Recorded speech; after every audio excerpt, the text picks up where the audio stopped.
کو انڈیا میں جہاز تباہ ہو گیا نا تو لوگ بہت افسوس کر رہے ہیں, کرنا بھی چاہیے, افسوسناک واقعہ ہے. خاندان کی, فیملی کی تصویریں آ رہی ہیں, لوگ کہہ رہے ہیں ہائے بیچارے چلے گئے. افسوس کی بات ہے, ہم سب کو افسوس ہے, لیکن دنیا نام اسی چیز کا ہے, اس کو روکنا ممکن نہیں ہے. لہذا افسوس بھی کرو, وہ تو نیچرل ہے, لیکن جو زیادہ سوچنے کی بات ہے وہ افسوس سے زیادہ یہ سوچنا کہ کل ہمارے ساتھ بھی ہو سکتا ہے, یہ سب کچھ کل ہمارے ساتھ بھی ہو سکتا ہے. دنیا میں سب سے محفوظ ترین سفر جہاز کا سفر سمجھا جاتا ہے. انجینئرز ہوتے ہیں, چیک کرتے ہیں, اوکے کی رپورٹ ہوتی ہے, پائلٹ کو چیک کیا جاتا ہے, شراب تو نہیں پی ہوئی اس نے, نشے میں تو نہیں ہے, مینٹل ہیلتھ کیسی ہے, گھر سے پٹ کے تو نہیں آ رہا کہیں, 4 شادیاں تو نہیں ہیں, جہاز ہی تباہ کرتے غم میں. یہ سب چیزیں چیک ہوتی ہیں. 4 شادیاں نہیں, یعنی ٹینشن چیک ہوتی ہے.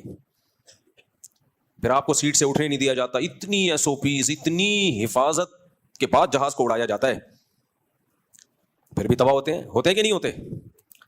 تو اللہ بتا دیتا ہے بھائی زندگی کی کوئی گارنٹی بولو نہیں ہے, یہ اللہ بتا رہا ہے.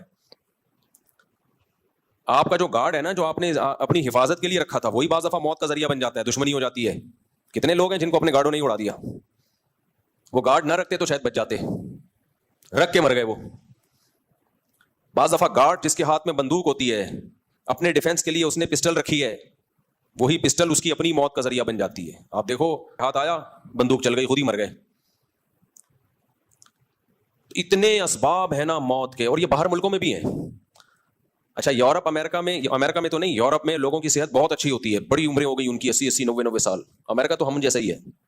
امریکن جب ہم امریکہ گئے نا تو ہم نے دیکھا ان میں اور ہم میں کوئی فرق نہیں ہے. وہ بھی کھا پے, ان کے بھی برگر, پراٹھے تو خیر نہیں کھاتے, لیکن برگر, پیسٹریاں, اور پاکستانیوں نے ان کو بریانی اور نہاریوں پہ بھی لگا دیا ہے, کولڈ ڈرنک سب ہو رہے اتنے گول گول, بالکل یہی والا لک آ رہا ہے جو ہماری قوم کا ہے. تو ہمارے جیسے امریکن. لیکن یورپ میں آپ کو لگیں گے لوگ کیا ہیں, فٹ. جرمنی میں, فرانس میں لگتا ہے ان کی عمریں بھی 80 90, لیکن قدرت ان کے ساتھ کیا کرتی ہے, ہول سیل کے حساب سے بندہ مارتی ہے پھر جو, ٹھیک ہے نا.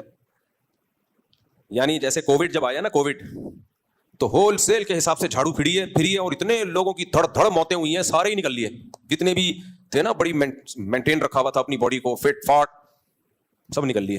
تھوڑے سے بچ گئے. جو فاصلے انہوں نے ایسے رکھے ہوئے تھے, یہاں سے 6 میٹر کے فاصلے پر, قریب نہیں آنا. چھینکنے پر گورنمنٹ نے پابندی لگا دی تھی, چھینکنا ہے واش روم میں جا کے چھینکو. اتنی حفاظتوں کے باوجود موت کا جو ریشو ہے, ڈیتھ ریشو ہم سے زیادہ ان میں تھا. تو اللہ نے کہا ٹھیک ہے تمہاری عمریں بہت لمبی ہو گئی, لیکن ایک ہی دفعہ میں چلو جھاڑو پھیر دی. تو بچ نہیں سکتے میرے بھائی, یہ حادثے ہوں گے, زلزلے آئیں گے. زلزلے سے کیسے بچ لو گے؟ سائنس کتنی ہی ترقی کر لے, زلزلے سے آپ بچ نہیں سکتے. ورنہ جاپان والے زلزلہ روک لیتے, نہیں روک سکتے بھائی. سونامی کا طوفان آیا تھا, کسی کی سوچ میں بھی نہیں تھا. ایسے پانی, وہ سمندر پھٹا ہے اور دوبارہ جڑ گیا. زلزلہ آیا نا, اور جو پانی کی لہر آئی ہے, ہزاروں لوگوں کو نگل کے لے گئی.